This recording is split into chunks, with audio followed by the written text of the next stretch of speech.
This is a part of the Nilgiri biosphere.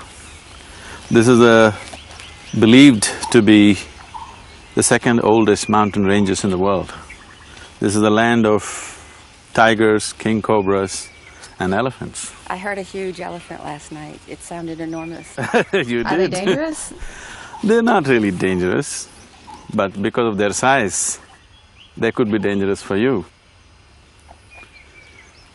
I was thinking about the animals, Sadhguru. They have their own families, their own social structure. Their life's as important to them as our lives are important to us. What is it about us that makes us think we're so special?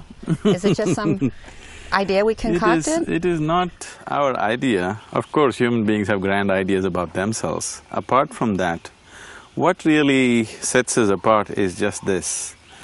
All animals are fulfilled the moment their survival process is taken care of. But the nature of a human being is such that only when survival process is taken care of, his life begins. So, the very privilege of being human is just this, that you are a natural seeker, you can't stop at any point. Because your stomach is full, you can't rest.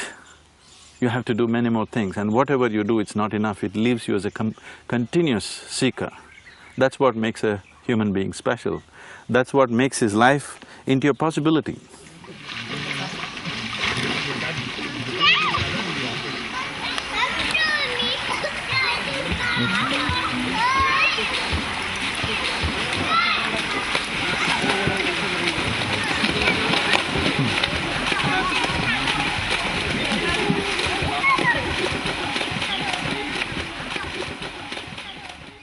Sadhguru, this looking for something else, the seeking, this is something that's been with me my whole life.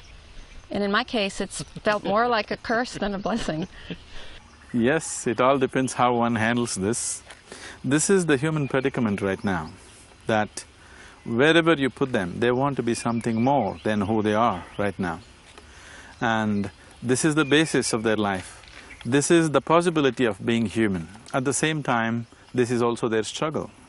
See, the moment you're born as a human being, there is a certain problem with you. That is, you constantly want to be something more than who you are right now. Suppose you had come here as any other creature in this forest. Let's say you were born as a tiger, then you wouldn't be thinking how to become a good tiger. If you just got enough food for yourself, you would become a good tiger. A tiger is not thinking and worrying, will I be a good tiger, will I end up as a house cat? There are no such problems for a tiger. But once you come as a human being, just see how many things you have to do, and still you don't know where you stand. This predicament has come into human life because nature has given you the freedom to become whatever you want.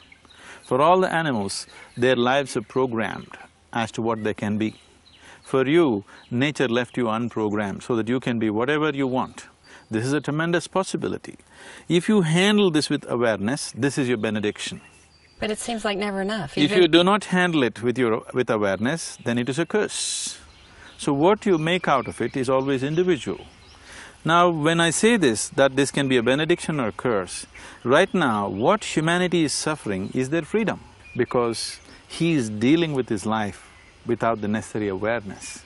He is trying to deal with his life just the way other animals deal with their survival. It will not work for a human being. He needs to come to a different level of awareness, because the evolutionary scale is such that, you know, Charles Darwin told you that you were a monkey, not me. When you were a monkey, you did not dream of being a human being. Nature just pushed you on. But once you become human, if you want to evolve from here, it can only happen consciously. Unconscious evolution is over for you. So unless you handle it consciously, this freedom, this liberty that human beings have, that they can make themselves whichever way they want, that could be a great curse. That's what you see around you. That is the basis of all suffering that human beings are going through. Human suffering, where is it manufactured? It is all manufactured in their own minds. I'm not talking about physical suffering. Physical suffering could be caused, but 90% of human suffering is mental, which is caused within ourselves. Why would we cause suffering to ourselves? Obviously, we don't know what we're doing. You know, someone told you, you know not what you're doing. That's very true. Sadguru, I understand the confusion about what I want to do with myself, but even when I've had it all work, and I've had it work beautifully, still, it's never enough. So what is that about? Why is it that even if everything goes beautifully, you can't ever settle down with life? Why don't you settle down now? Was that all I need? Let's look at that. Why is it a human being cannot settle down? Many societies, many so-called philosophers and phony wise men have tried to make humanity settle down. They have tried to teach them all kinds of pacifist philosophies, to tell them what you have is more than enough, be content, be settled. But not one human being on the planet has ever been settled. If there's a possibility, he'll explore it. Because the very nature of a human being is such, wherever you are, you want to be something more. If that something more happens, you want to be something more. If that something more happens, something more. So if you look at this, people have misunderstood this as ambition, greed, love, lust for money, property or wealth. No. All that a human being is seeking is expansion. Wherever you are, it feels constricted, you want to be a little more. Whatever you know best, through that you're trying to find this expansion. But essentially you're looking for expansion, not for money, not for love, not for anything. You're looking for a way to have a little larger slice of life than the way you have it right now.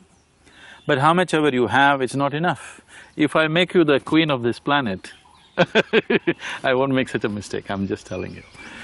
Even if I make you the queen of this planet, you won't be settled, you will look at the stars. So there is something within you which doesn't like boundaries. There is something within you which is constantly longing to be boundless. Now this longing to be boundless, you are giving it a physical expression, because right now your whole experience of life is limited to the physical, you are giving it a physical expression.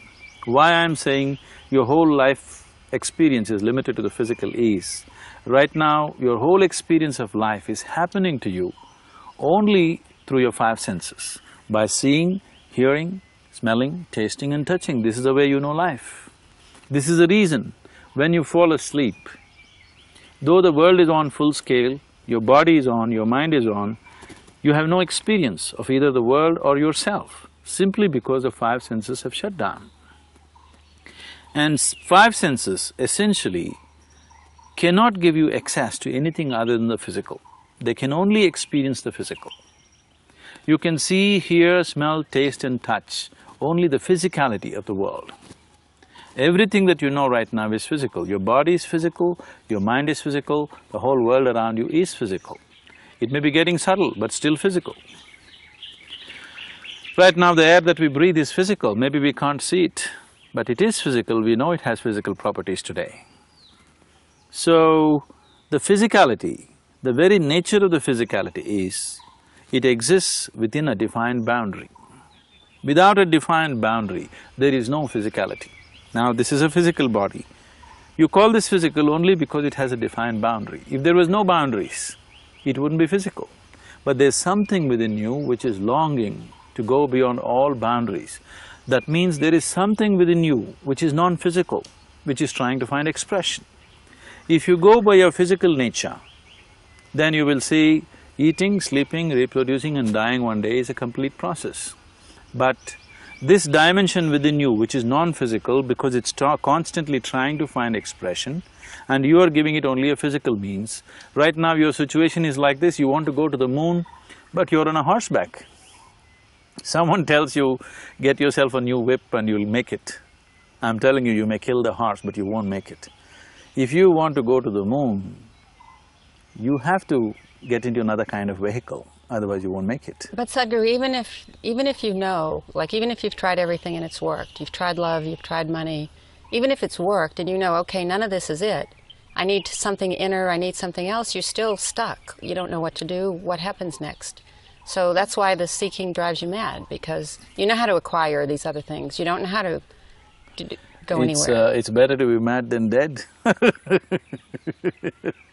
isn't it? Sort of. If there is no expansion in your life, if there is no continuous happening in terms of you becoming little more than what you're right now, either by some action or emotion or thought or in some way, if there is no sense of expansion in you, you will feel stagnant and dead. So, right now, I would say restlessness is better than death. But is that the way to live? Definitely not. There is another way that you can come to ease with life. You will come to ease only when you begin to taste that which is beyond the physical. Through the physical, trying to become boundless is like counting 1, 2, 3, 4, 5 and hoping that one day you will say infinite. We cannot handle the boundless through the limitations of the physical. So your perception has to go beyond 5 senses. Only then the non-physical enters your life. If your experience of life transcends the limitations of the physicality, then we say you're spiritual. That's what it means to be on the spiritual path. That somewhere, at least for a moment, your experience of life has transcended the limitations of physical. Sadhguru, the seeking for me, it's been two things. It's been the can't stand not knowing, but it's also the how do I do something with myself? And I wondered from the time I was young, how did there few people do something more with themselves? And then one day Autobiography of a Yogi showed up, and it looked like yoga was a way you could actually become something else.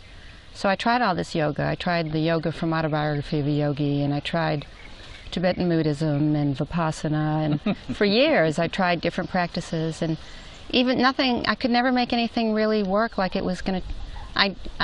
in my core I felt like I needed a way in, but nothing really worked until I got here, and suddenly something is catching fire, and I don't understand, what is this? It's something alive now, and it doesn't even seem that different from some of what I've done before, but it's different, it's hugely different. So what is it?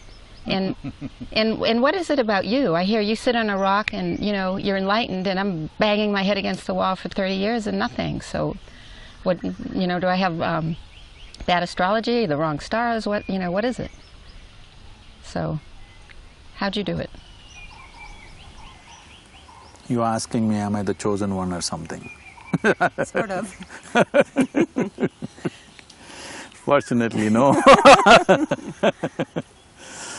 Sun came up in the morning. Did it choose on whom the sunlight should fall and whom it should not? The breeze is blowing. Does it choose who should benefit from it and who should not? So the way of the existence is such that it doesn't choose. But still, who benefits from the sunlight, who benefits from the breeze, all depends on that individual. Unless you do the right thing, right things will not happen to you. Long time ago, Noah predicted there's going to be a flood. Now Al Gore is doing it. See, I listen to their predictions and see, I'm sitting on a log, I'm safe in case the flood comes. You're sitting in a rock. I'm stuck again, see? I'm sinking. That's a choice you have, always. So unless you do the right things will not happen to you. Both of us may say the same things, but what we take out of it is still individual, isn't it? So this is the freedom that a human being has, that he can make every moment of his life a doorway to the beyond, or he can make every moment of his life a barrier and a hurdle and a bondage in his life. So the very yoga that you do can become a bondage if it is not given in its live form. You bending and twisting every day in the morning is quite a bondage unless it is alive. When I say it's alive, I'm talking about subjectivity in the spiritual process that cannot be done in a yoga studio, that cannot be done in uncommitted atmospheres. This is the reason why in this tradition, in this culture, there has been such an emphasis on a live guru, because just teaching a method is not enough. The method has to be alive. Alive means you have to infuse life into it, otherwise it'll not work. When Patanjali gave the Yoga Sutras, the word sutra literally means a thread. Yoga Sutras are the greatest document on life on this planet really, if you look at it that way. But it's a scientific statement, so it doesn't come out as a religious book, it doesn't come out as a scripture, but it is like a scientific statement, series of formulae, that's what it is. So he gave it in the form of sutras. Sutra means a thread. Now, you wear a garland, there is a thread inside, but you never wear this for the sake of the thread. You wear this for the sake of the fragrant flower that the thread binds. He gave you only the thread. You're supposed to make a garland out of it. You need a being who knows his own interiority to make a garland out of it. If you just wear the thread, you're threadbare. You're threadbare. You can add flowers to it, you can add pearls to it, you can add diamonds to it. That depends on what you have within you. And it's almost like there's life that's been breathed life into this. Yes, there is life in it. Yoga is the science and technology which allows this human mechanism to function at its ultimate possibility. To use this mechanism as a stepping stone to go beyond the limitations of the physical, to know life in its full depth and potential.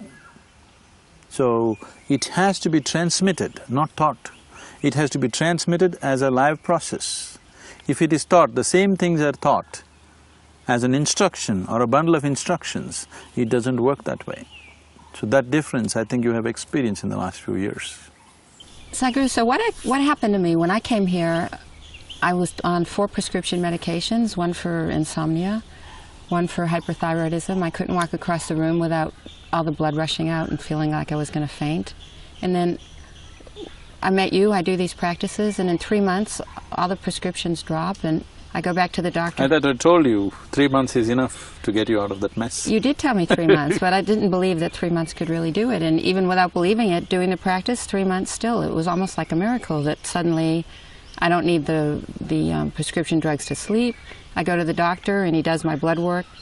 He's got me on this thyroid medicine to keep my blood pressure from being too low. It was a high risk for heart attack, and he gets my blood and it's normal. And he's not a New Age crystal gazing doctor. He's a, hardcore endocrinologist, very well respected. And he comes in with my blood work and says, "This is astonishing. This is astonishing. This is astonishing. I've never had anybody as hyperthyroid as you were get this well this quick." And he said, "What are you doing?" And I said, "Well, I'm doing this yoga." And he said, "I should do it." I said, "Yes, you should do it." Yes, he should. But I tried everything else before to straighten all these things out, and nothing worked. And I didn't come here for my health, but yet my health in 3 months, it just got completely normal. So I couldn't sit cross-legged. 5 years later, I can, it's like I'm younger than I was 5 years ago. So. How old are you, Cheryl? Too old. You're not supposed to ask a woman how old she is. Don't tell me.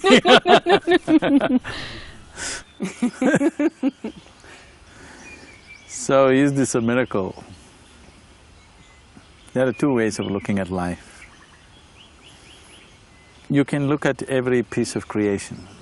If you carefully look at it, if you logically look at everything, with all this science and technology that we have explored, we still don't know how a single leaf in this forest works. You search the whole forest, find 2 leaves exactly the same way. You will not. They're different. So, just everything is a miracle. How the soil is becoming a plant, plant is becoming a tree is becoming a flower, flower is becoming a fruit, fruit is becoming a human being. Isn't this a miracle? Yes. Is there anything that's not a miracle around here? Everything is a miracle, isn't it? That's one way of looking at it. Another way of looking at it is, nothing is a miracle. Everything in the physical existence is happening between cause and effect. People have become short-sighted. They are unable to see the cause. They only see the effect. They either enjoy or suffer the effect. They are unable to see the cause. But without a cause, can there be an effect? For everything that you see, there is a cause. So the process of creation is happening not haphazardly, it is happening between cause and effect.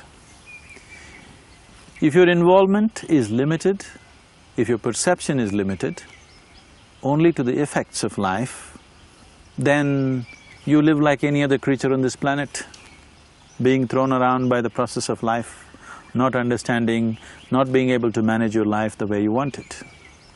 But if your perception is deepened to see the cause, then you can create your life the way you want it. Right now, what did you have for breakfast? A dosa. A dosa. A dosa is like a pancake. Yeah. So look at this, you ate this dosa in the morning and over the morning it is becoming a human being, isn't it? Isn't the dosa being converted into a human being? What you call as my body is just an accumulation of that, isn't it? Even if you eat a banana, it becomes a human being. If you eat anything, if you eat a chicken, it becomes a human being.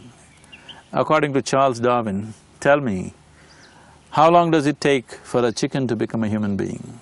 I don't know how many million years he would say, but now over the morning or afternoon, you're managing to do that.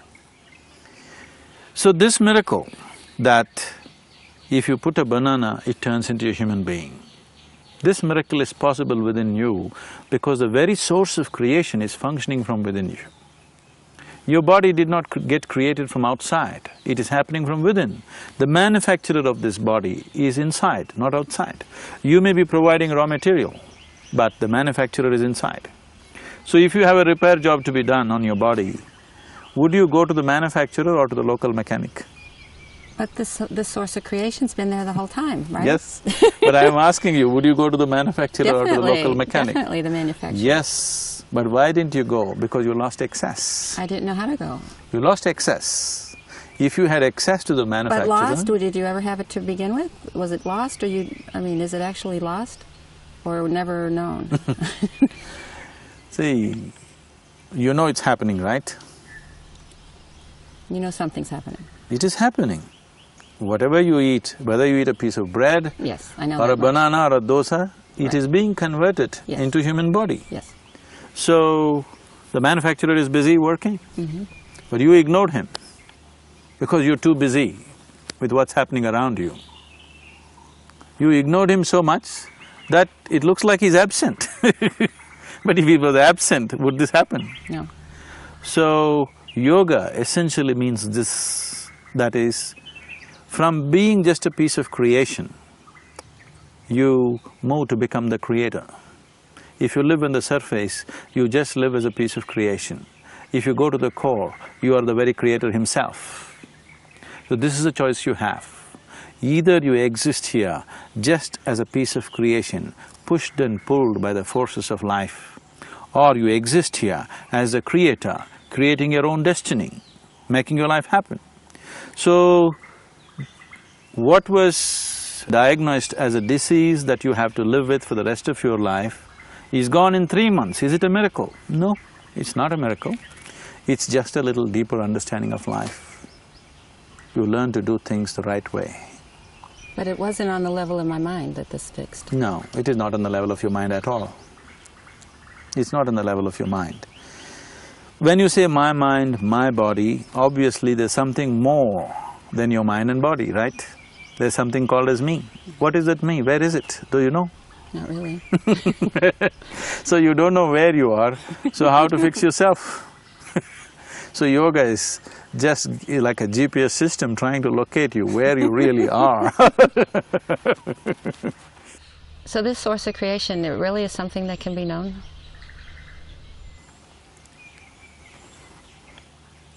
People are trying to know the very cosmos. They're sending spaceships all over the place trying to know. But what's happening with that way of doing things is… See, 1,000 years ago, if you looked up at the sky in the night, you would have seen maybe… once I counted, I don't know how many you counted. When I was young, I sat down and counted and counted and counted how many stars in the sky. I went up once to 1700 from one segment, and I couldn't count the rest, so I segmented the rest, and I assumed maybe about 7,000 to 8,000 stars in the sky that we can see.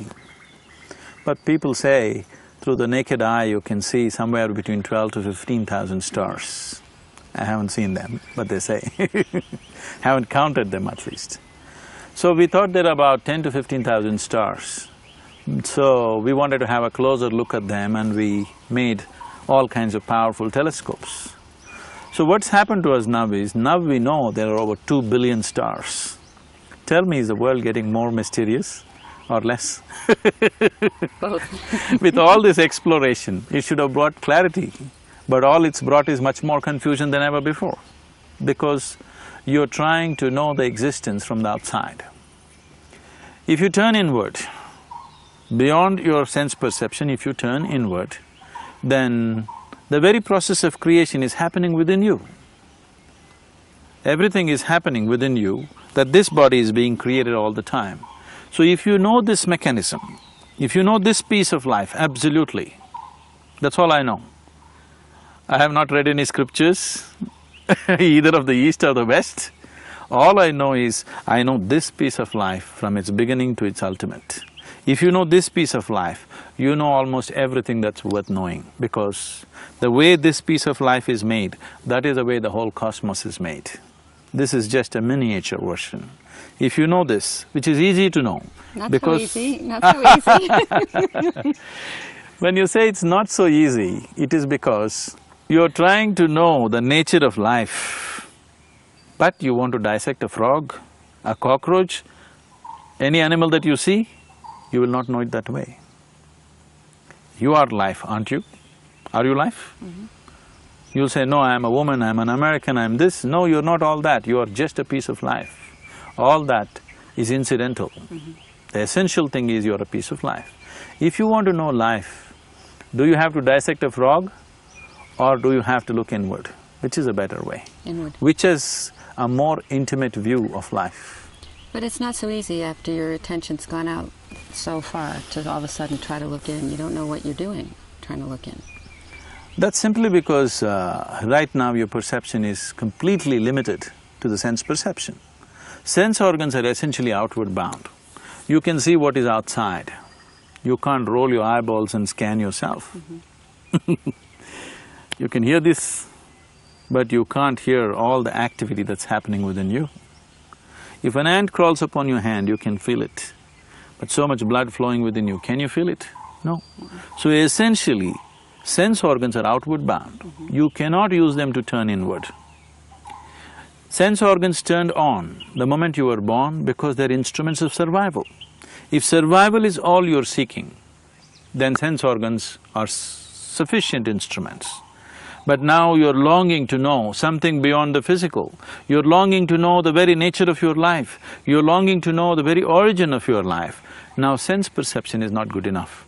There are other dimensions of perception which have not been turned on within you because they are not instruments of survival. They don't get turned on with birth. You have to strive. You have to consciously pay some attention to them, otherwise they don't get turned on. So with the simple yoga that you're doing, that's all we did with you. Turn on other dimension of perception, suddenly you have access to the source of creation within you, and in 3 months your disease is gone. It's not a miracle. It is just a deeper understanding of life and a more profound way of living, that's all.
Sangarato va sangavina yasya brahmani ramate chitta nandati nandati nandate va.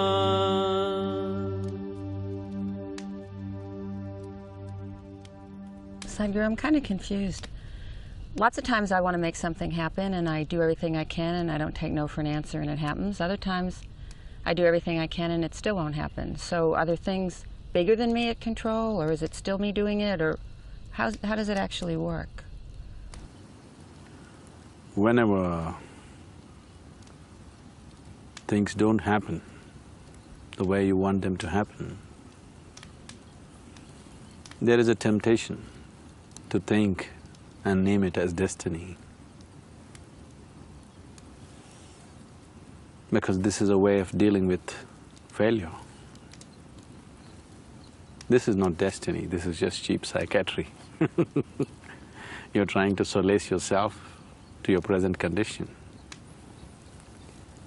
If you want to make any situation the way you want it, outside situation, there are a million different ingredients here.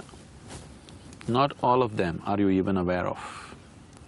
Today, science can prove this to you, beyond any doubt. The way you're perceiving life right now through your sense organs, it is only enough for your survival. It is not enough to master your destiny. Today, modern physics and the neurosciences clearly telling you that whatever you're perceiving through five senses are not the way it really is. Here, sun is just setting.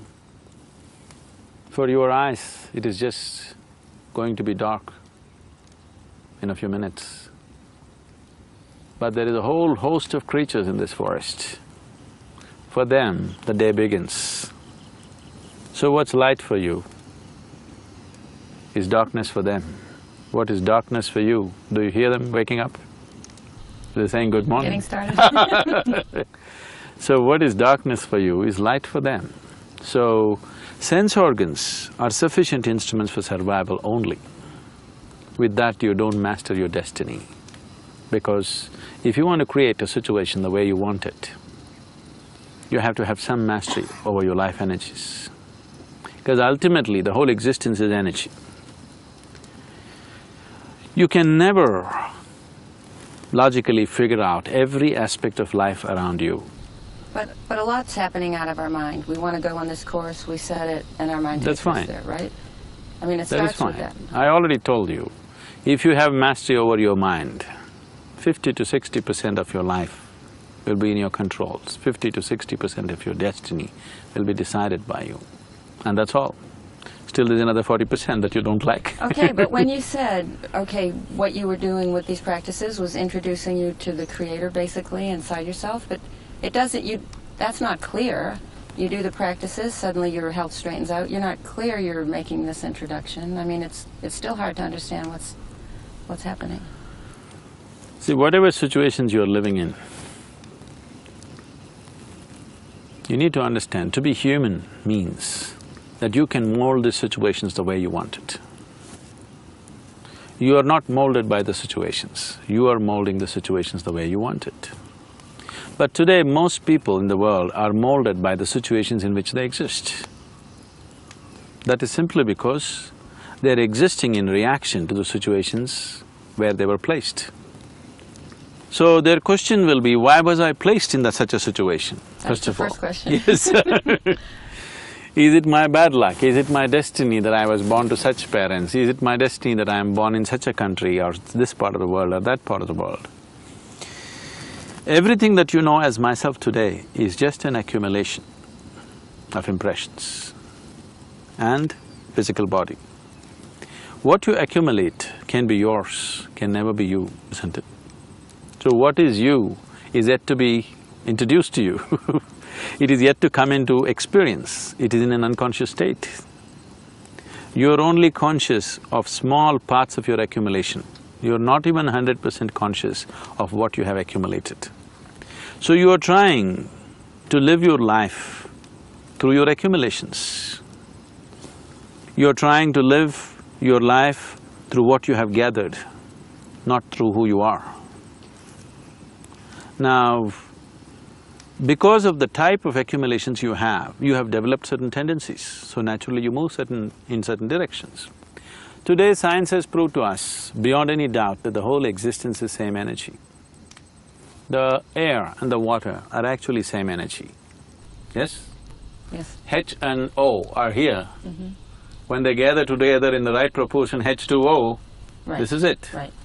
Very different, isn't it? Yes. Look at the water body, look at the air, very different. Here you can breathe, there you cannot breathe, you'll drown.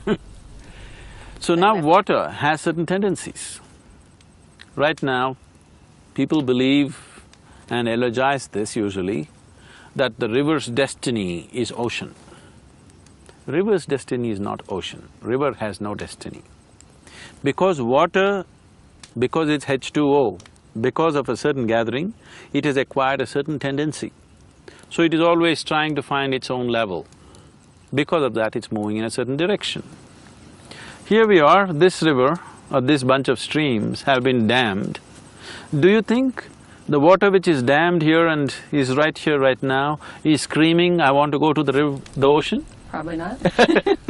It is not screaming that it wants to go to the ocean. It has no idea what is the ocean. It is not longing to go to the ocean. But if you open up the dam, naturally it may go. That is because of the tendencies of the water. Similarly, you have acquired certain tendencies depending upon what you have gathered within yourself, what type of impressions you have gathered. Accordingly, you have gathered tendencies. It is not that this cannot be changed. This water is trying to go to the river, always flowing downward, isn't it? If evaporation happens, suddenly the water moves upward. Isn't it defying the law? So we can change… Similarly, whatever your current tendencies are, if you do certain things with yourself, you can completely change that. In 24 hours' time, you can completely rewire yourself, irrespective of your past experience of life. Completely. Your genetics, Completely. your DNA, yes. In Irrespective 24 of who hours' your parents were, where you were born, where you grew up, irrespective of all that, you can completely rewire yourself in 24 hours' time. I can show you any number of people who have become like that, totally transformed. That's what we mean by transformation. We're not talking about change, we are talking about transformation. So, what's wrong with the way I am? Nothing wrong. If you ask me, what's wrong in being limited? Nothing wrong. It's just limited, that's all. I'm not asking that. 100 years ago, whatever they believed as their destiny, many of those things, we have taken them into our hands, isn't it today? Varieties of diseases, infections, deaths. All these things we believed were destiny. If 1 million people died of Black Plague, we thought it's their destiny, it's God's will, isn't it? They even told you, your marriages were made in heaven. You don't believe that anymore, do you? Maybe once. So, so many things you believed because that's what they told you, but many things that you thought was really destiny, out of control, determined by God or somebody else up there, today all those things are in your hands because we have taken charge of a few things. So what we call as technology today is just this, that within the laws of nature, everything that could be taken charge of, someday we will take charge of it on the outside. So when I say inner technology or inner engineering, that's all I'm saying. Everything that this life is naturally happening to a certain law. If you understand, if you perceive and if you know what is the nature of life within you, you can take charge of it completely the way it happens. If you take charge of your life completely the way it happens, your physical body, your mind, your emotion and the life energies, if you take charge of it, then would you let any unpleasantness happen to you? Never. Unpleasantness is happening to you in the form of anger, fear, anxiety, stress, because Your basic faculties like body, mind, energy, emotion, nothing takes instructions from you. They're doing their own things, as if they don't belong to you. They must be doing… Your mind and your body is here to serve the life within you. But right now, the life within you is enslaved to your mind and your body. This is a complete distortion of life, the way it should function. You're trying to handle life topsy-turvy, upside down. So no wonder so many things are out of control.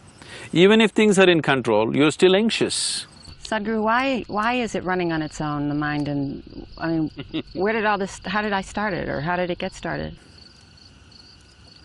Every moment of your life, whether you're awake or asleep, moments of sleep and moments of wakefulness, everything that comes in contact with your five senses is recorded within you on many different levels. On the level of your mind, on the level of your body, on the level of your chemistry, on the level of your very energies, it is recorded. These are the backup systems so that you don't lose your software. This software is what traditionally people are referring to as karma. Karma means a certain accumulated mass of information which has now formed its own tendencies. Here in the East, in India, we refer to these tendencies as vasanas. What vasana means is… literally means smell. So what kind of garbage you have in your head, that's the kind of smell. Accordingly, things happen to you, that's the kind of life you attract towards yourself, that is the direction in which you go. So, this is accumulated impressions. So it is a software that you wrote for yourself unconsciously. Whatever you can do unconsciously, you can also do it consciously, isn't it?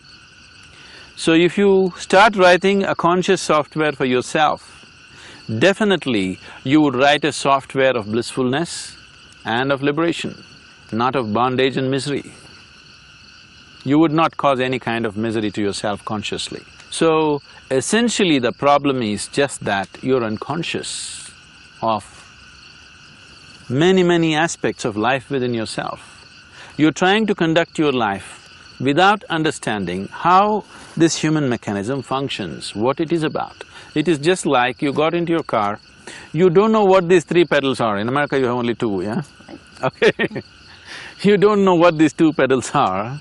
Whenever you feel like it, you kick any one of them. You know what a jerky driver you will be? Terrible. Right now, isn't your well-being that jerky? Sort of. It is, isn't it? You went outside, someone told you, you are the most wonderful person on this planet. You are floating on cloud, what number? 9 at least. Only 9? In India we do it on the 11th one. So you came floating on that cloud, you came home and people at home told you who you really are, and it crashes. So your well-being is so fragile.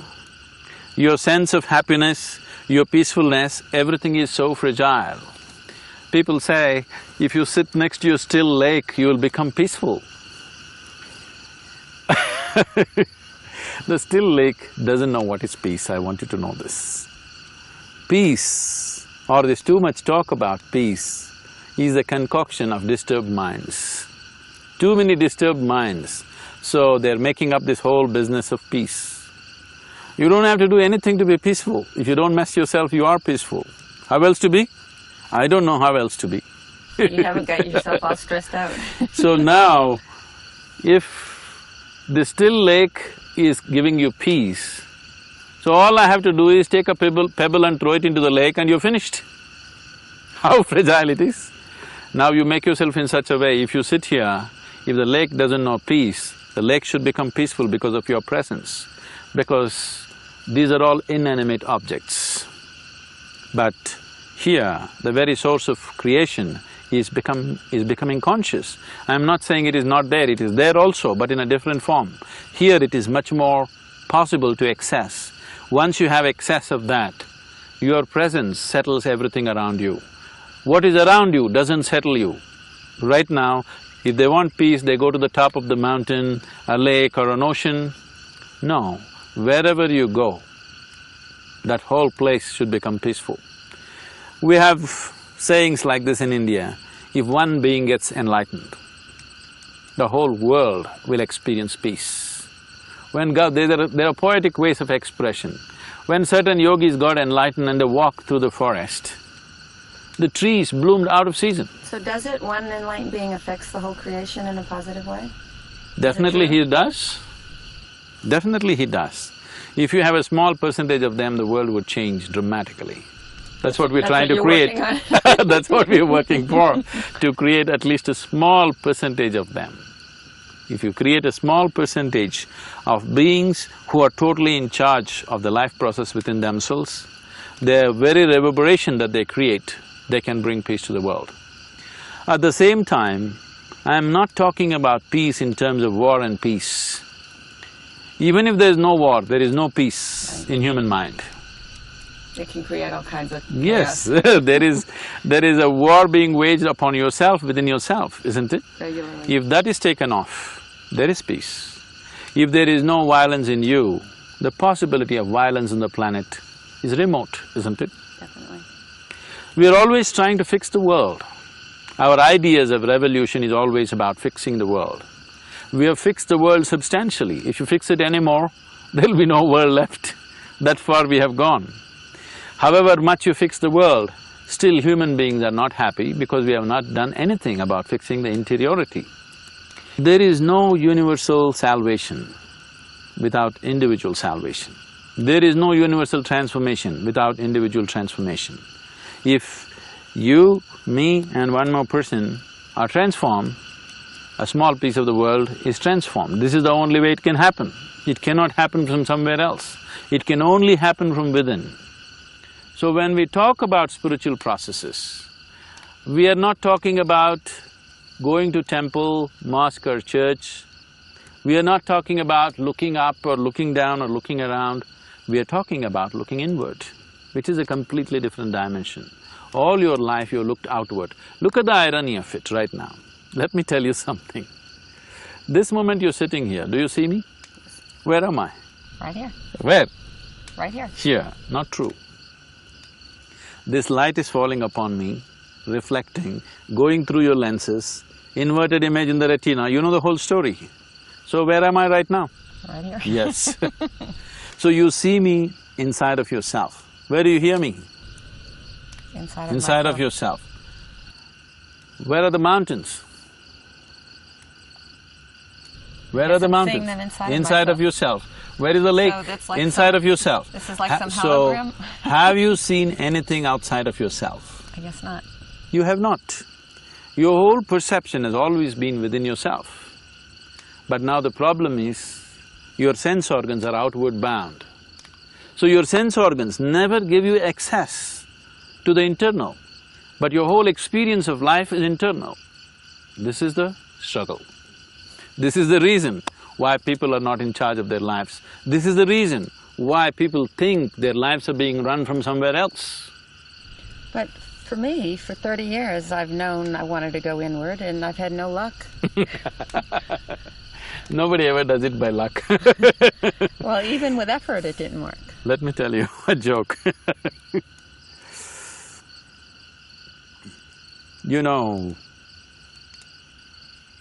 our center in Michigan, if you go there in winter, one of the sport for people is ice fishing because the Great Lakes freeze and people go cut a hole in the ice and do fishing. So on a certain day, an old-timer went ice fishing in the peak winter time, just around Detroit.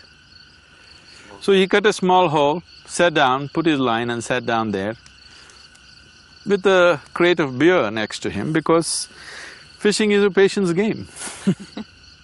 So he waited the whole day. The beer cans got emptier and emptier, he got little dizzy, but no fish. Went morning 10 o'clock, already 4 in the evening, still not a single fish. But it doesn't matter, fishing is not about fishing. Fishing is about killing time and drinking beer. But then at 4 in the evening, a boy from downtown area with a huge boombox on his shoulder, blaring rap music, came jiving like that and came sat down close to the old man, somewhere little away, at a little distance from the old man, cut a hole, sat down for fishing. He put his line. The old man looked at him No fool like a young fool. Both of us agree.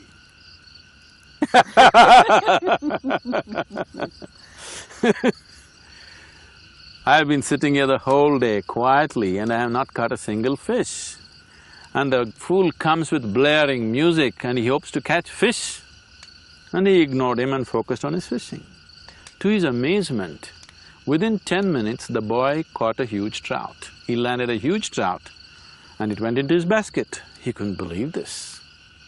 He looked at him. Then he thought, ha, flash in the pan. Luck. Ignored it and focused on his fishing. But in another 10 minutes, the boy landed one more trout. Now he could not ignore him. This is not luck. He just sat there looking at the boy. The music was blaring, the boy was jiving, sitting down, and in another 10 minutes he landed one more trout.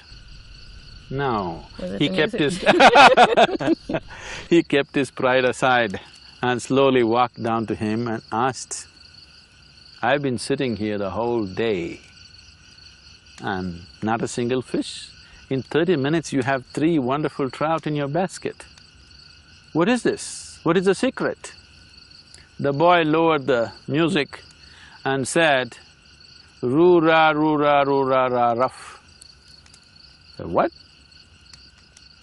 The boy repeated, roo-ra, roo-ra, roo-ra, ra, rough. The old man said, I don't understand what you're talking about. Then the boy spat out a blob of something into his hands and said, you have to keep the worms warm. You got to do it the right way, otherwise it won't happen. So you sitting there the whole day, that's not the point. You have to do the right thing, otherwise life doesn't work.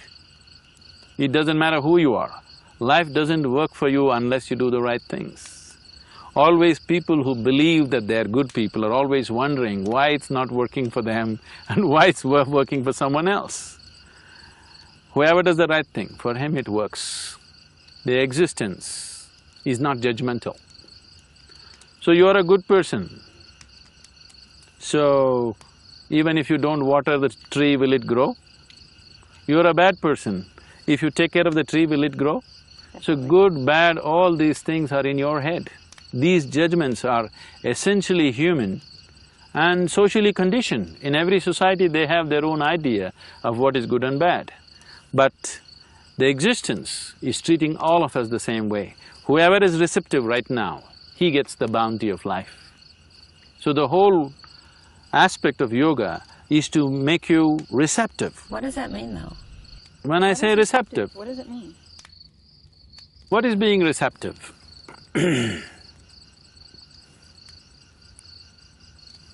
I don't know how many years ago you heard of Isaac Newton. He saw an apple falling down. And that's a great observation. I'm sure every village boy knew that apples fall only down. Anyway, he noticed it and the law of gravity was propounded. The apple fell down, that's true. He noticed that, wonderful. But he did not notice the whole big tree has grown up against the gravity. You never noticed that? True. Isn't it? True. The rain is falling down, Right. that's fine. Right. But how did the cloud get up there first? So, there is gravity and there is grace. You are only available to gravity as long as your experience of life is limited to the physicality of who you are. If your experience of life transcends the limitations of the physical, then you become available to grace. Suddenly you function like magic. Other people think you're magic, but you know, you're beginning to access and become available and become receptive to a different dimension of life. And for everybody it is wide open right now. Nobody is better equipped than another person. When it comes to outside realities, all of us are differently capable. What you can do, somebody else cannot do, what someone else can do, you cannot do, this is how it is. But when it comes to inner possibilities, all of us, every one of us, every human being is equally capable. You are not any less capable than a Buddha or a Jesus or anybody for that matter. Now you're looking at me in a certain awe because of the way I live. You're not less capable than me when it comes to inner realities. When it comes to the outside, we are differently capable. For sure you can't drive like me. For sure. But you could meditate like me, nothing to stop you. You can be joyful like me, you can be blissful like me, nothing to stop you. But outside physical capabilities are different, they're acquired. But inner capabilities, all of us have to the same extent. Unfortunately, never explored, never accessed.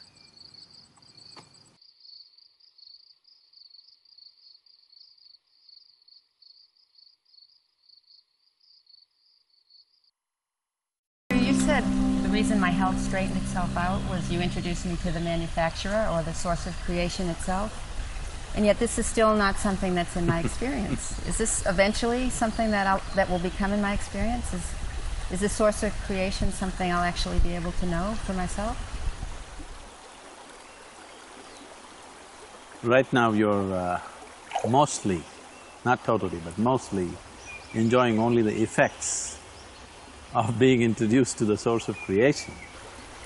If you have to know it totally, what is it that's limiting us? Let's understand this. See, right now this water,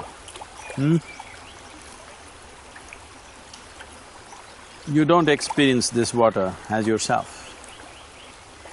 But over 70% of your body is actually water. So, in your life, the most important water body is your own body. So, this water that is within you right now was outside somewhere. Right now it's inside of you, so you experience it as myself, isn't it? So what is it that you call as myself right now? Is anything which is within the boundaries of your sensation, you call it myself. Now if you touch the water, that's not you, but if you drink it, it becomes you. So all that's happened is the water entered the boundaries of your sensation. So whatever is within the boundaries of your sensation is you. What is outside of your boundaries of your sensation is not you. This is your experience of life. This could have happened to you many times, it could have happened to everybody at some point in their life. When you're extremely happy, have you ever been so happy that tears came to you? If you've been happy or ecstatic in some way, if you just place your hands about 6 to 8 inches above your body, over your body, you will feel sensations right here as if the body is extended itself. Whenever your life energies become exuberant, you will see the sensory body expands. If you have not had such wonderful experiences, then I have to do something horrible to you. This much I've experienced. If I cut your leg, even if your physical leg goes away, still the sensory leg will be intact, it's a medical fact today. Still the pain and sensations will still be there, even after the physical leg is gone.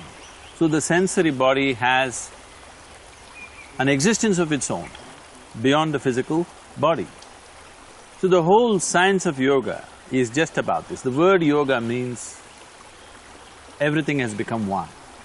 Yoga means everything has become one in your experience. How can everything become one in your experience?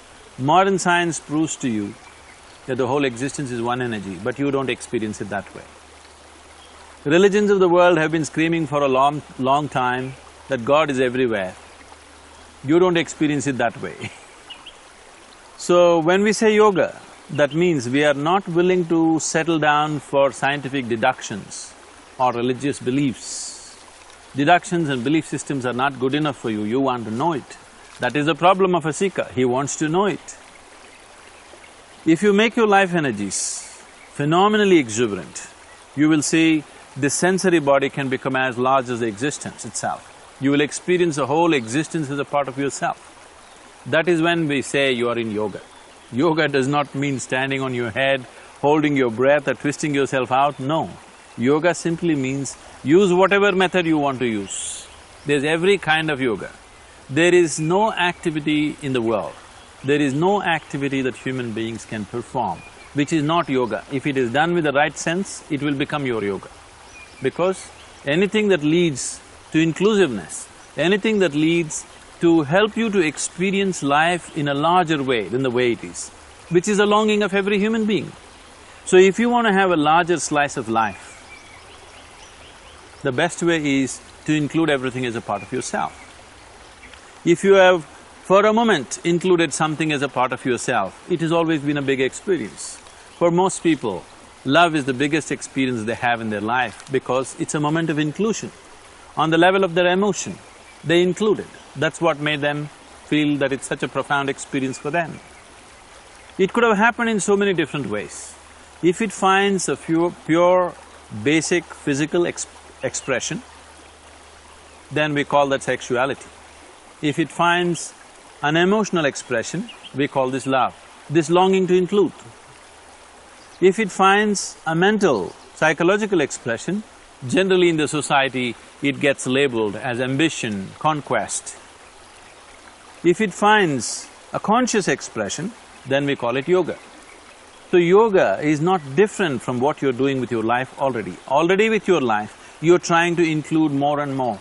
But if you go by physical means, it'll only lead to conquest and conflict.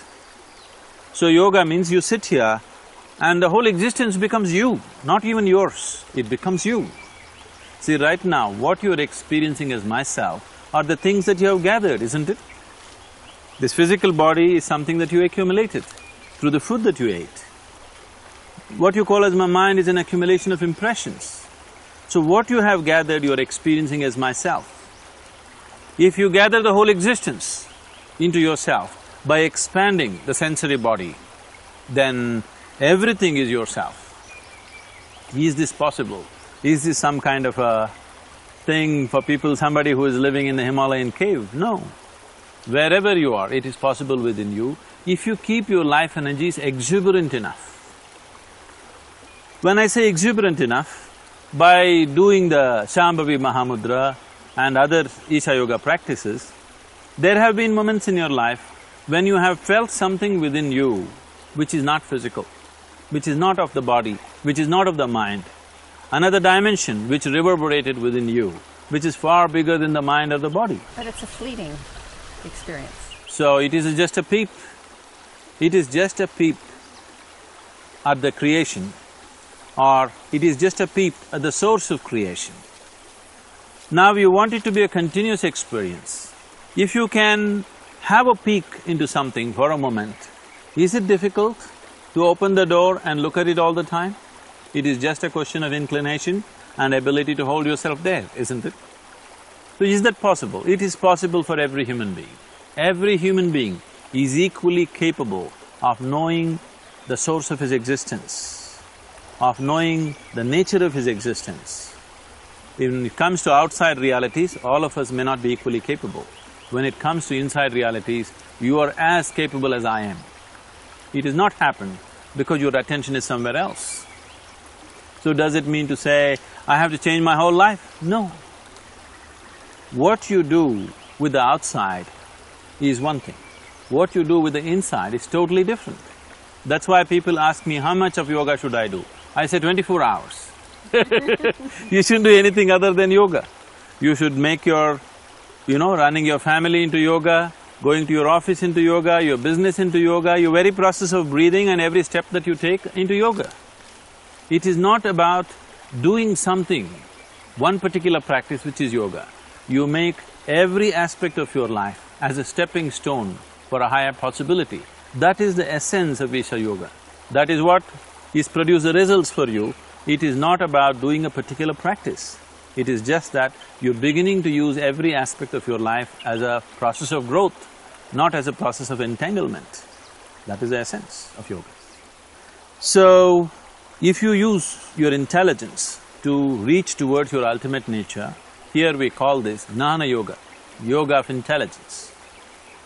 If you use your emotion to reach towards your ultimate nature, we call this Bhakti Yoga, yoga of devotion and love. If you use your physical body to reach towards your ultimate nature, we call this Karma Yoga, yoga of action. If you transform your inner energies and try to reach towards your ultimate nature, we call that Kriya Yoga, yoga of transforming energies. These are the only 4 things you can do. It doesn't matter which religion you are, what philosophies you're following, These are the only four things you can do. You can either use your body, or your mind, or your emotion, or your energies. There's nothing else you can use. So the problem right now is, people are trying to do any one of them. I must tell you this story. This is a wonderful story from the yogic lore. On a certain day, 4 men were walking in this forest. One of them is a jnana yogi, one who takes the intelligence path. Another is a bhakti yogi, one who is a devotee. Another is a karma yogi, a man of action. Another is a kriya yogi, who transforms his inner energies. They cannot be together usually, because they can never be together. They don't agree with anything. But today they were walking together. Why I'm saying they cannot agree with anything is, a man of intellect, one who uses and employs his intellect excessively, who thinks logically, for him, a devotee looks utterly stupid. Utterly stupid. Somebody who is trying to walk looking up at the God that he believes in sounds very, very stupid. He cannot get along with him.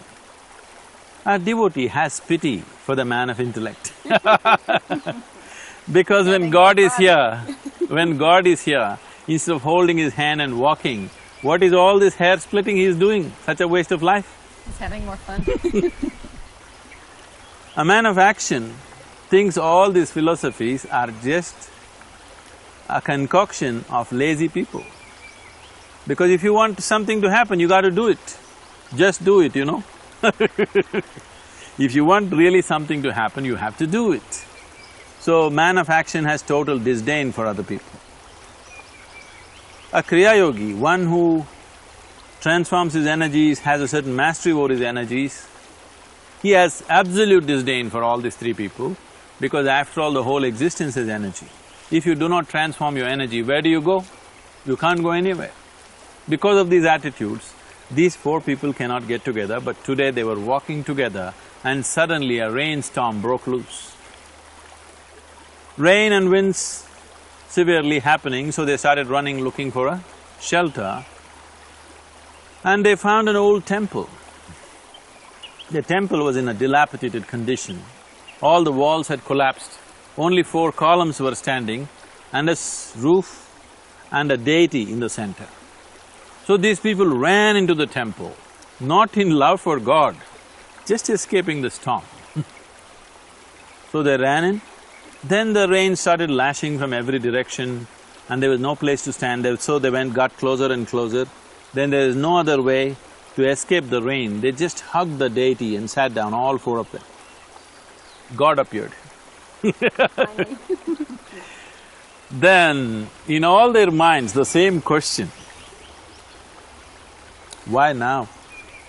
We did so much worship, so much yoga, so many things. You didn't come then, why now? Then God said, at last you 4 idiots got together.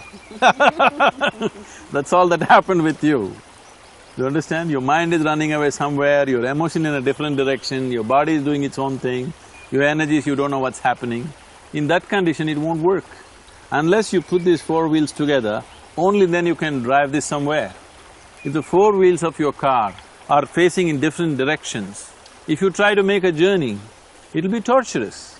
Then what would you choose after some time? You will choose to live in a stationary car.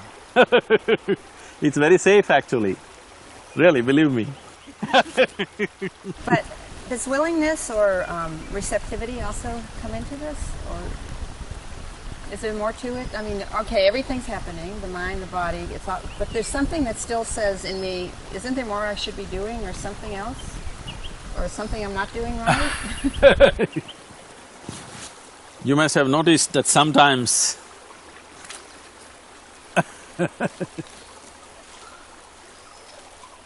with some people I'm very gentle, with some very rough. Sometimes the point has to be made, people don't get it that simply. They're so wrapped up in their own conditioning of the mind. Whatever you say, whatever you do, they keep going back to their old patterns, because the old patterns have such a power on their life. The very way they think, feel, understand and act and perceive life is determined by their old impressions.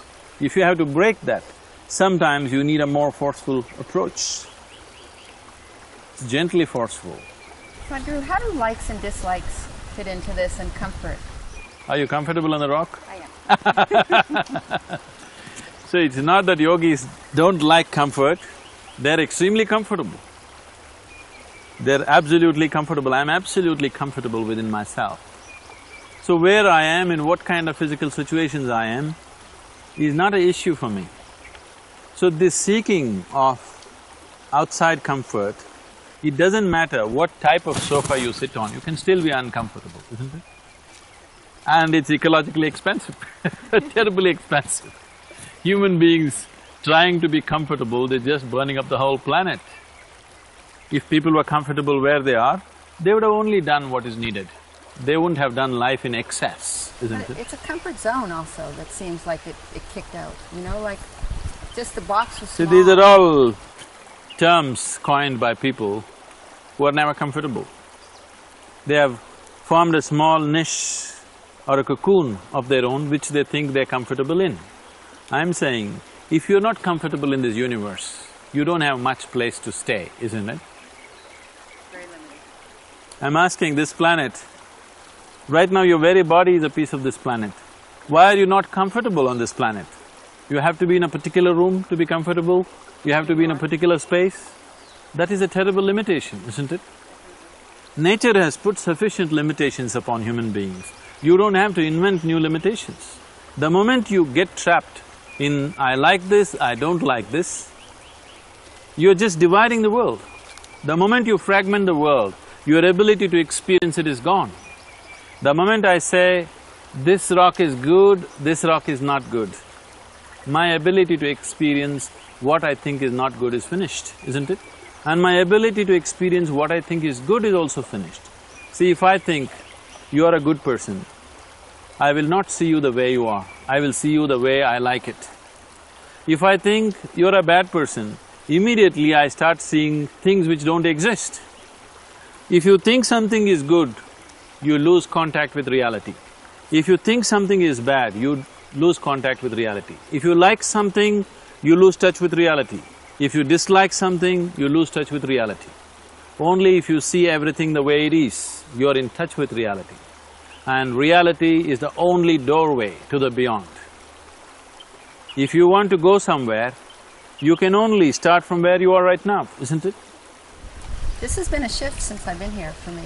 I'll catch myself putting these labels on, I don't like this, I like this. And there's also something there now that says, why are you labeling? It's fine. And it's a different experience than it was.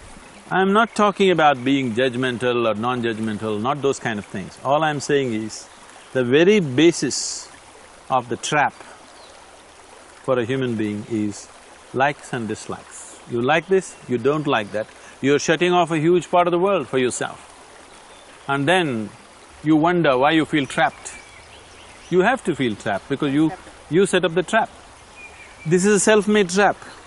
Because the trap is an inside job, you need a little bit of outside help.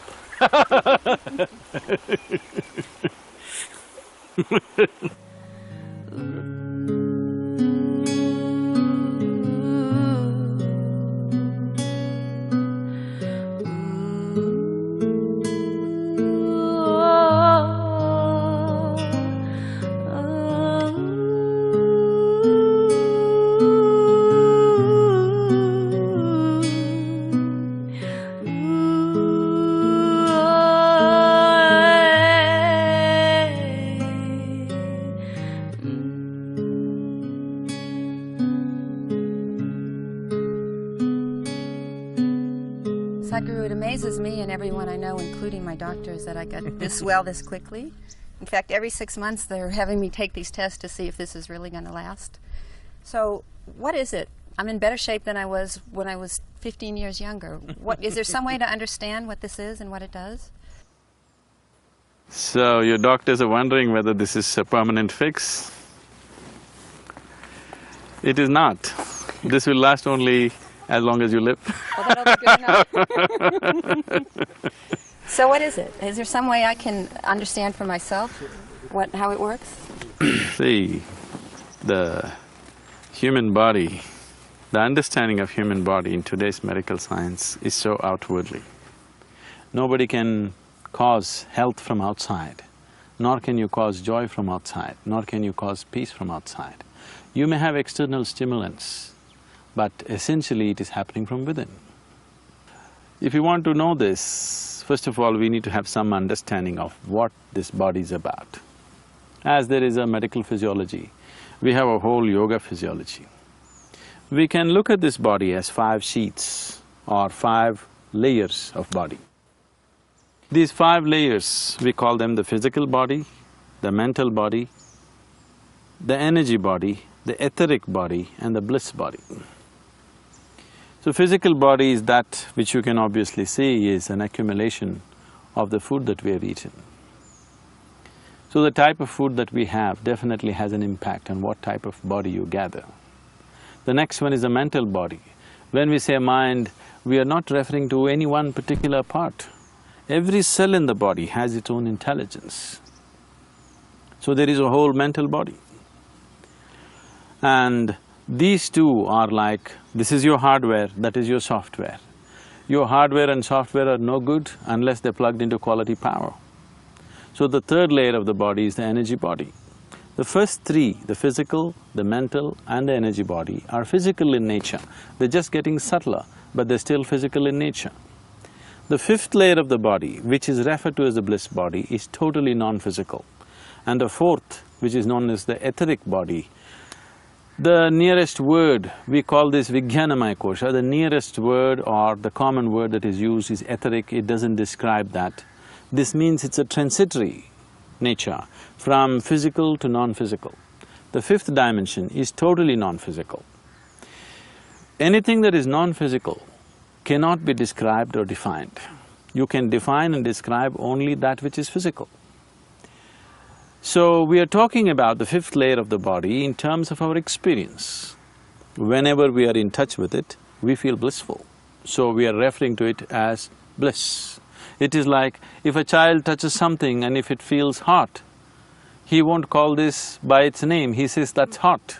Just like that, due to lack of words to describe or because of the impossibility of describing a non-physical dimension, we are talking about it in terms of our experience. So we refer to it as bliss because whenever we are in touch with it, we become blissful. Now to be in touch with this, being blissful by your own nature, if this has to happen, the first 3 dimensions, the physical, the mental and the energy body has to be properly aligned.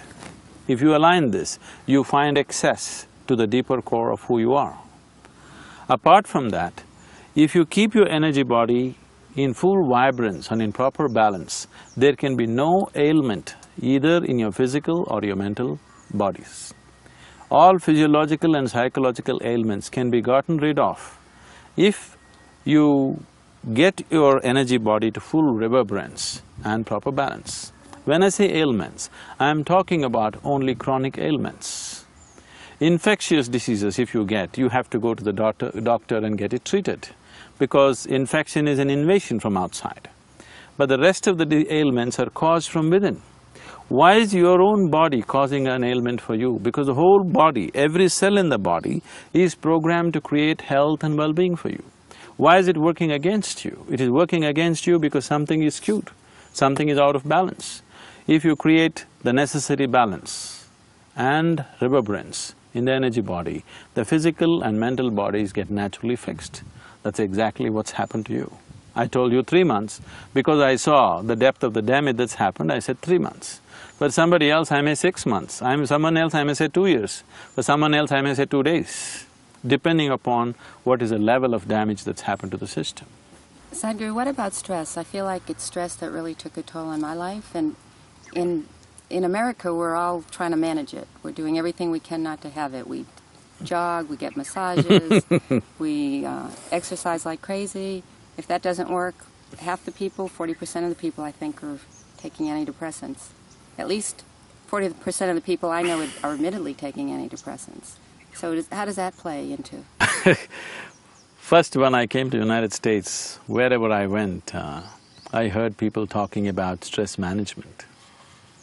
I couldn't get it.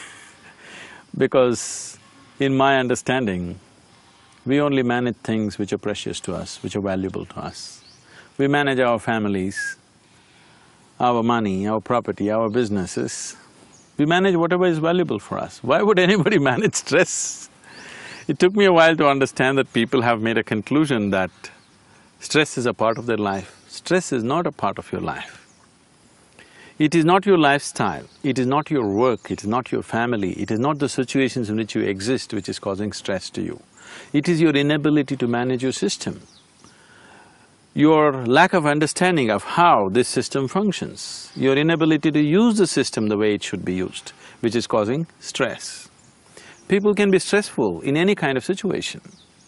It is not about this job or that job. It is not about this kind of situation or that kind of situation. People are capable of being stressful just for about anything. Now we are not looking at how to manage stress. We are not looking at how to put it down, how to keep it under the surface. I am talking about how not to create it, because stress is your creation. If you do a simple process of yoga with full depth and dimension of what it is, not the physicality of it, as it is generally practiced today, especially in the West, but it's beginning to become a worldwide phenomena, that people are beginning to practice yoga just as a physical thing or a mental thing. It is neither physical nor mental. It has got something to do with the core of your life. If all of you is not involved in the yoga that you do, if it is not being transmitted to you, it has just been taught to you. It is a bundle of instructions, not an initiation. If that is so, you are using yoga like you're using an airplane, like a car. Suppose I gave you an airplane, you don't know what it is, you knew only automobiles. It'd stay on the So, these two things, these two ugly things are hitting your buildings and your lampposts, so you chopped off the wings and you drove around and you were happy. You are happy, your backache is gone, your thyroid problem is fixed. But I will cry, because a man who knows what it means to fly, when he sees an airplane with chopped off wings, he will cry. So right now when I see the yoga that is going on all over in a large scale, it makes me feel like crying, but then the world would be flooded because too much of it is happening, so I laugh. So right now, this is not a solution. I want you to understand, yoga is not a solution for your stress. There is no need for stress. Yoga is removal of the problem, that you don't create stress, that's all. If you don't create stress, then why do you need a solution for it? Stress is your making. It is not the situation which is making stress, it is your making. So, if your experience of life, if you get little deeper access to the experience of life within you, you will distinctly know this and you will drop it. So that is the essence of Isha Yoga.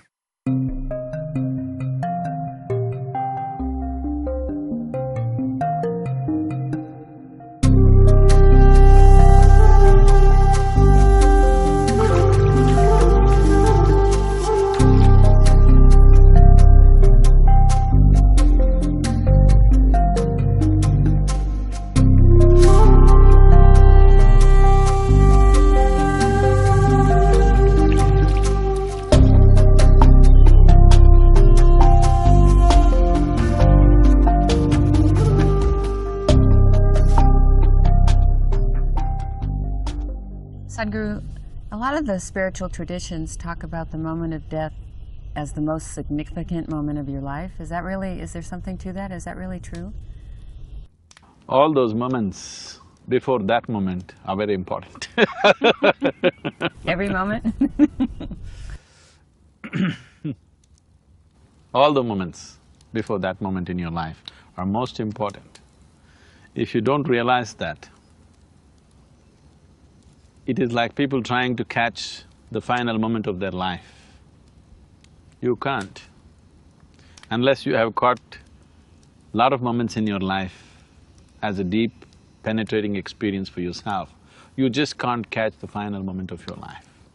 You try this and see. Tonight, when you go to bed and you want to sleep, just see if you can maintain an awareness of the final moment of transition from wakefulness to sleep. Do that and see. If you can manage that, phenomenal things will happen in your life, phenomenal things. Things that you never imagined possible will become a reality. If you can just manage a moment of awareness, that moment when you're transiting from wakefulness to sleep, if you do that, you will also transit from life to death in full awareness. Yes, it has many implications, many consequences. But this whole idea of death, as it has been spread around in the world today, let's look at it this way. Did you ever die? No. No, so you have no experience of it. Did you ever see a dead man? No. You seen dead person?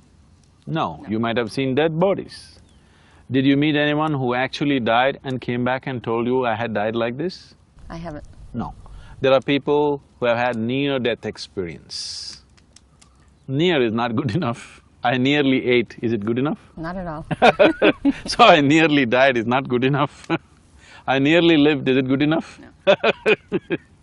So, you haven't experienced it, you haven't seen it, nor have you had a first-hand information from anybody. So from where did you get this idea that there is something called as death? Death is a fiction created by ignorant people. Death is the creation of people who live their lives in total unawareness. There is only life, life and life alone, moving from one dimension to another dimension to another. There are many dimensions to the life process. So once that it passes the dimension of being embodied in a physical frame, we generally consider that as death. You need to understand that the moment you're born, you have a death sentence upon you. When, where and how is the only question. But you're on a death row. Your death is confirmed, isn't it? Definitely.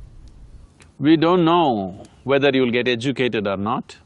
We don't know whether you'll get married or not. We don't know whether you'll know joy or not. We don't know whether you'll know misery or not. But we know one day you will die. That one thing is guaranteed. We don't like it though. You don't like it because you have wrong ideas about it.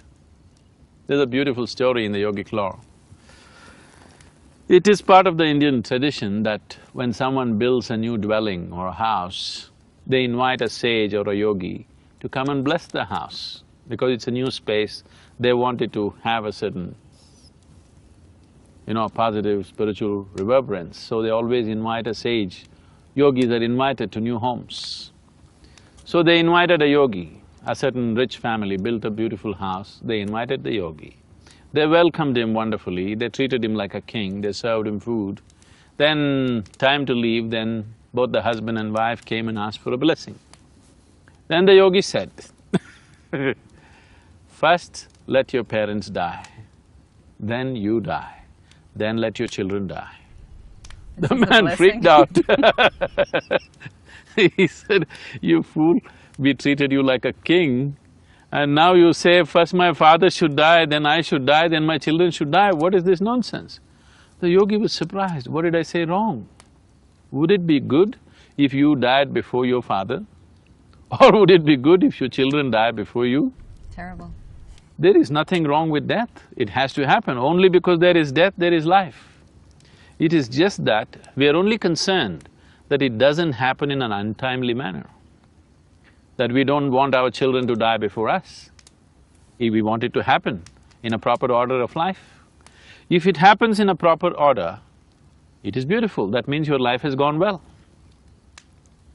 Now this whole fear about death is simply because you have no idea about what it is. You have formed ideas about everything, just about everything. But no matter what ideas you formed about life, when you're confronted with a moment of death, you really don't know anything.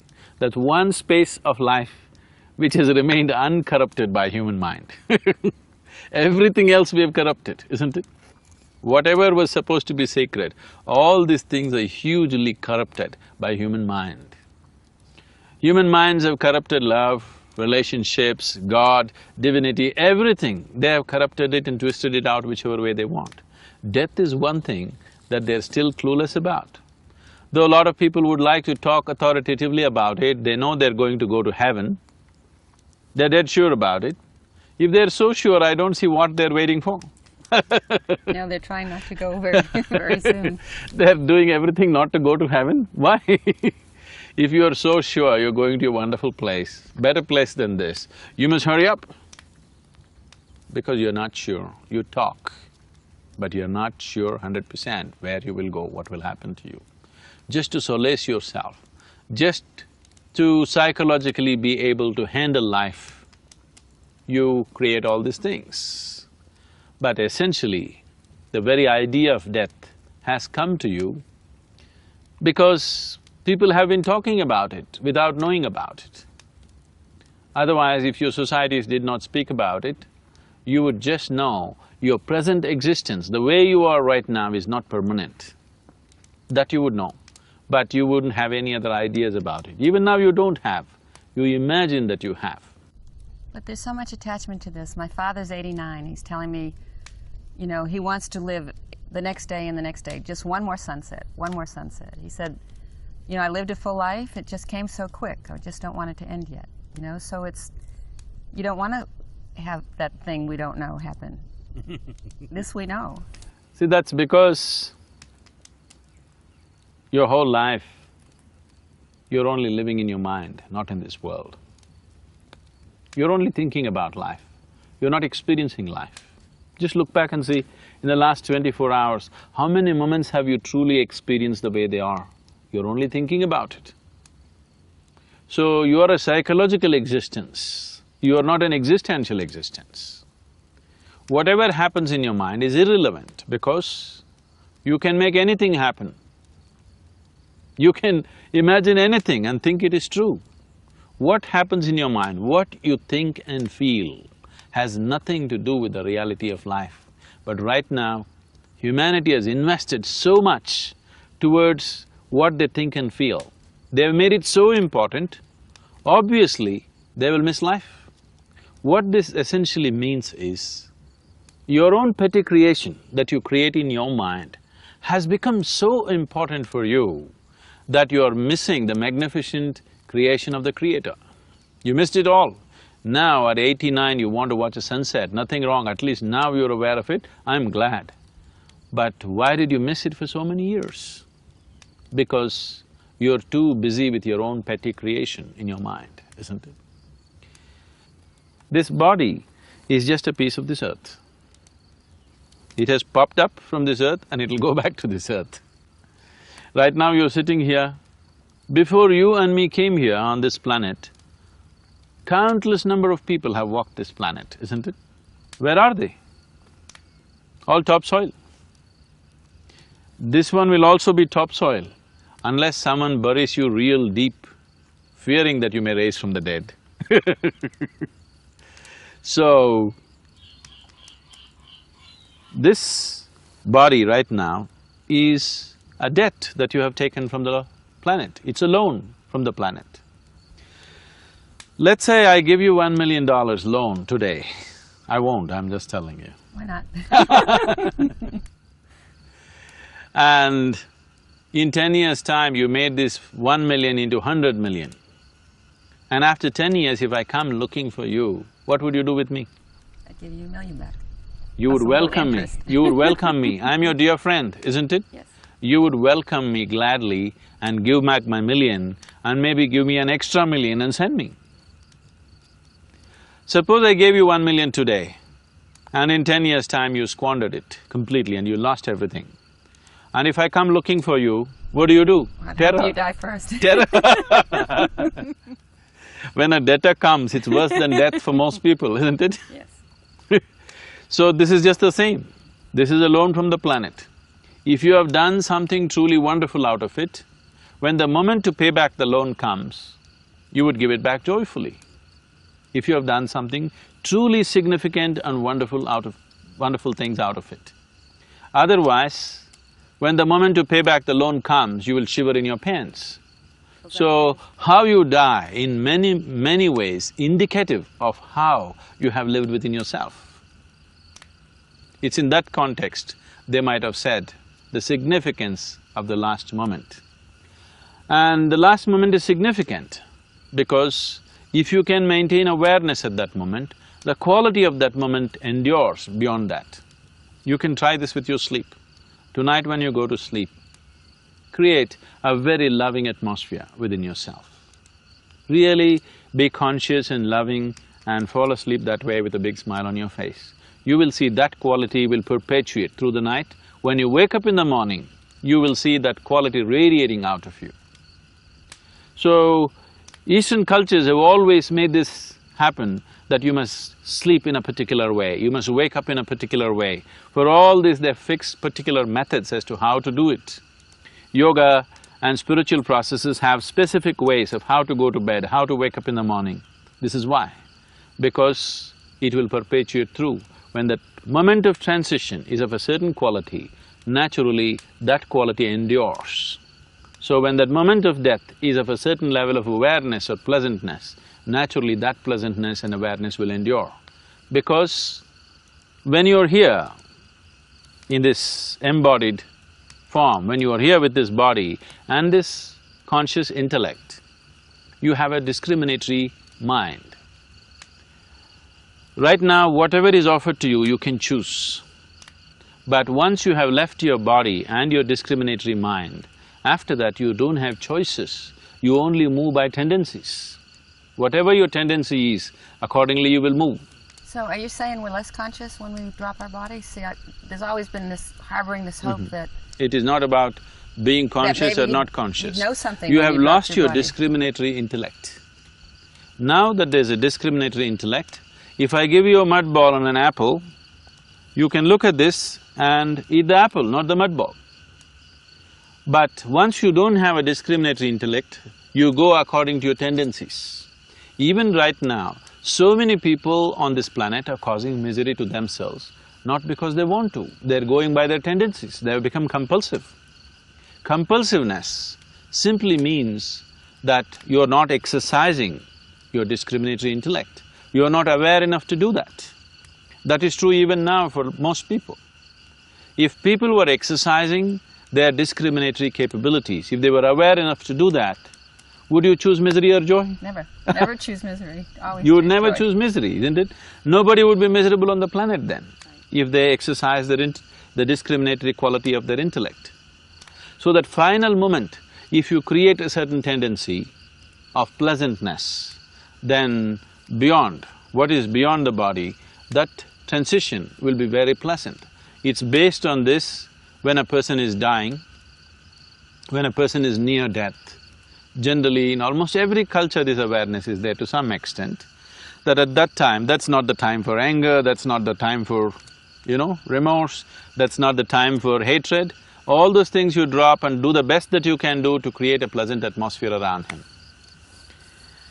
It once happened, there were two sisters who had a feud between them. And they had not spoken to each other for 35 years. Wow. So, this is Matilda and Lucia. Matilda, at the age of 87, was about to die. She was on her deathbed. Then Lucia came to see her. Matilda looked at her and said, "Okay, I'm going to die. So if I die, all that I hold against you is forgiven. But just in case if I make it, it's all the way… just the way it was." Everything is just the way it was. You better know that. So we waste life and try to make use of death, you cannot do that.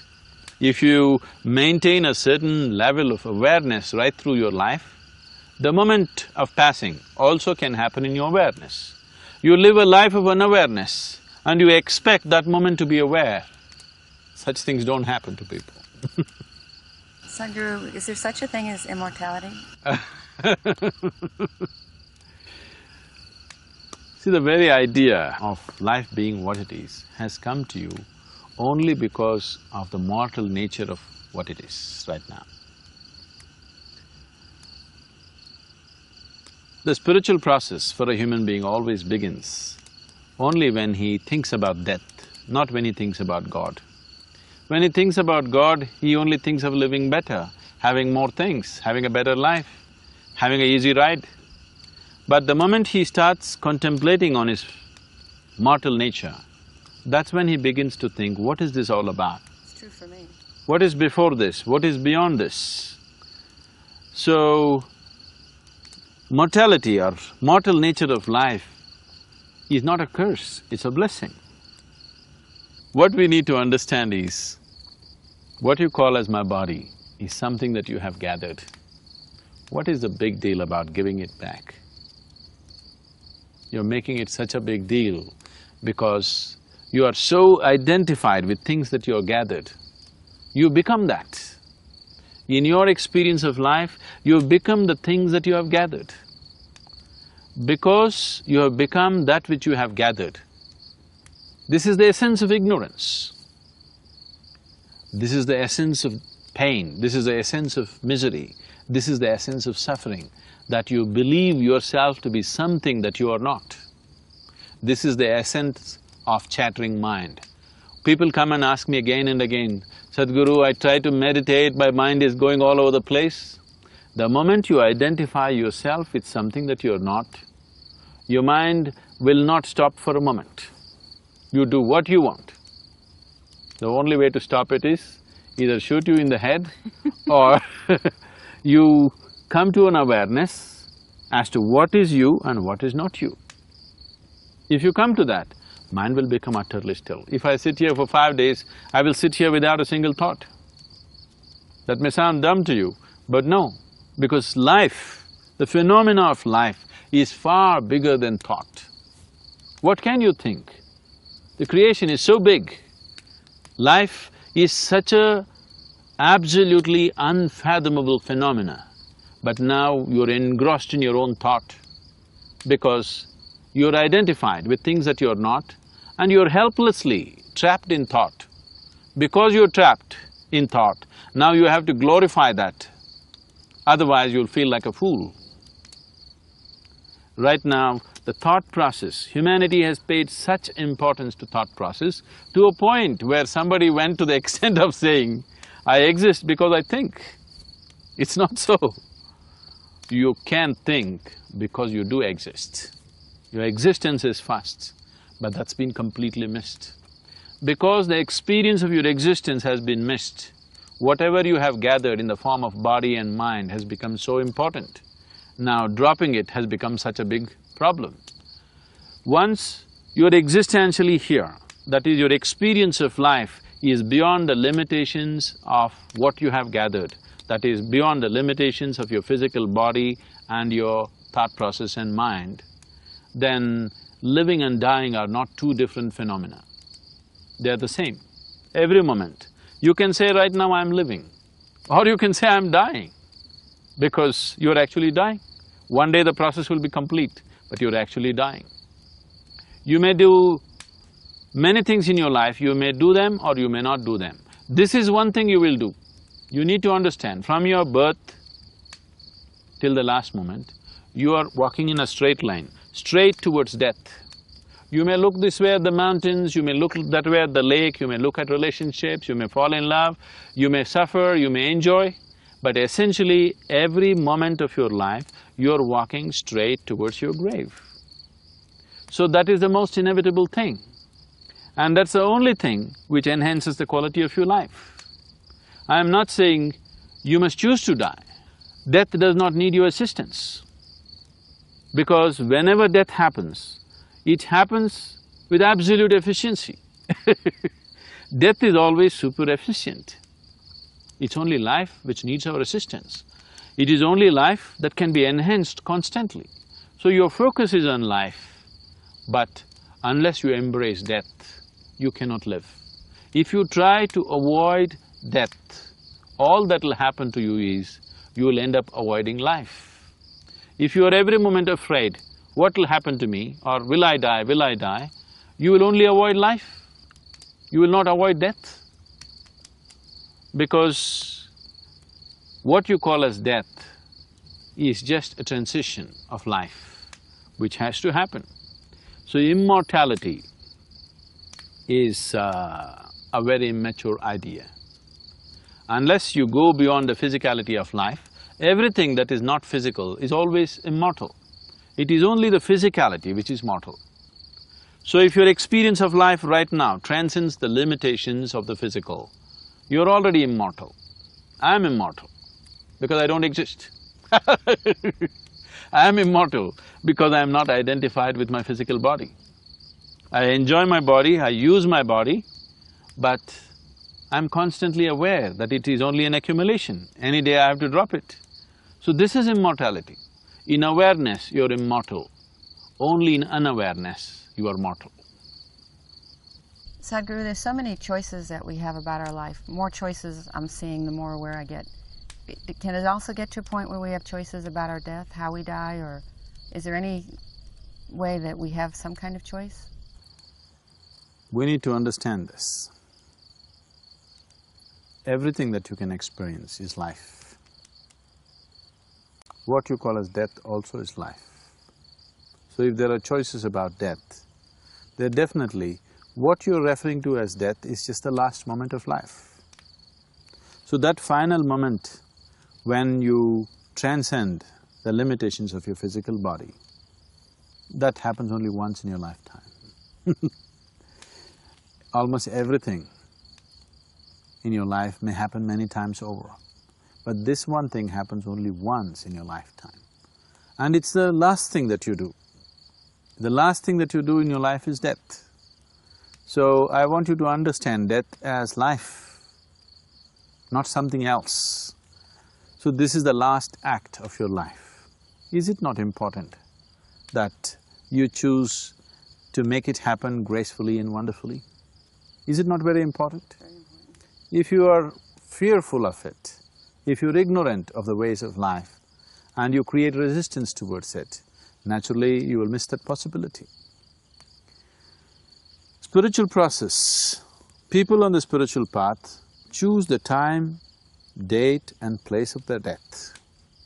The yogi always wants to know the time and date of his death ahead of time. He fixes it many years ahead. He says, on this day, at this time I will leave.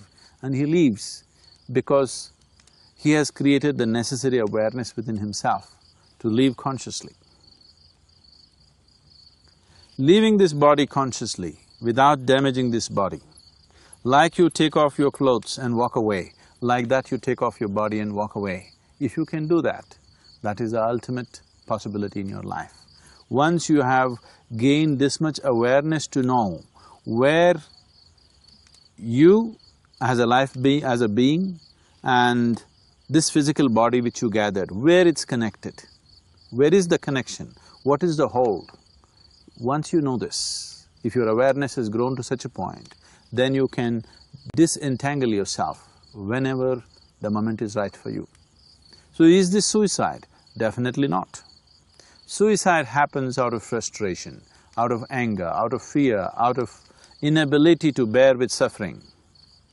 This is neither suicide nor euthanasia. This is about being so aware that when the life has completed its complete cycle, you know that it has completed that and you walk out of it. You walk out of this. And this is not death either. This is known as samadhi, where a human being has developed sufficient awareness within himself where he can separate himself from the physicality that he has gathered and as to who he is. So in that level of awareness, one can live. If such a level of awareness, if you do not attain, at least you can make that last moment very graceful, pleasant and joyful and blissful for yourself, if you manage certain things. So when we say a spiritual process, we are not just helping people to live well. I also help people to die well. Helping people to die well does not mean we will assist them to die as euthanasia enthusiasts are talking about. Not in that sense. Helping people to die means that moment of passing from physicality to beyond, from being embodied to being disembodied, it is very important it has to happen in utmost awareness and grace. So we can create that moment for every human being if that human being is willing to cooperate and willing to pay some attention to himself now. So if one wants to exercise this choice, certain amount of preparation is needed. As I said earlier, if you can manage this, if you can every day practice this, that you move from your wakefulness to sleep in awareness, if you manage that, this last moment of passing from life to death will happen absolutely gracefully for you. There are other methods also. In India, always people choose, traditionally people choose not to die with their loved ones. Because if you die among your family, so many emotions will come. Naturally you'll try to cling to life. You will not allow it to happen gracefully. So people travel to faraway places which are considered spiritually vibrant, and they want to shed their body in that space. This has been traditionally so. Even today, thousands of people still do this. This may be completely unthinkable in the West because they want to die in the comfort of their family. That is not a wise thing. It is truly wise for a person to choose a space which is spiritually conducive, which is vibrant in a certain way, and he lives there with as much grace as possible. If you lived your life with grace, it becomes extremely important that you die with grace. Sadhguru, I really want to leave by my choice. Is this in the realm of possibility for somebody like me who comes here so identified? Is it still? It definitely is for you. Definitely is for you.